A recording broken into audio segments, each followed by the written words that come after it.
کی بات کہ آپ نے محنت کے ساتھ اس زبان کو سیکھا اور اس میں گفتگو کرنے کا موقع ملا اور اس کے ذریعے سے قرآن اور حدیث رسول صلی اللہ علیہ وسلم کو سمجھنے کی کوشش کی۔ میں دعا کرتا ہوں کہ اللہ تعالیٰ آپ کو مزید اس علم کو حاصل کرنے کی توفیق دے اور آپ قرآن و سنت کو سمجھیں، اس پر عمل کریں اور دوسروں تک پہنچائیں، اور اپنے والدین کے لیے بھی، اپنے اساتذہ کے لیے اور اس انسٹیٹیوشن دارالسلام کے لیے آپ صدقہ جاریہ انشاءاللہ بنے۔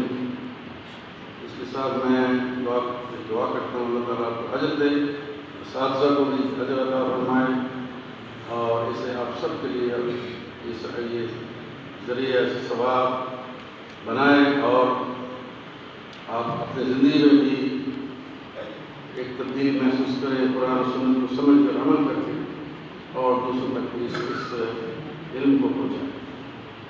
وآخر دعوانا الحمد للہ رب العالمین۔ السلام علیکم ورحمۃ اللہ وبرکاتہ۔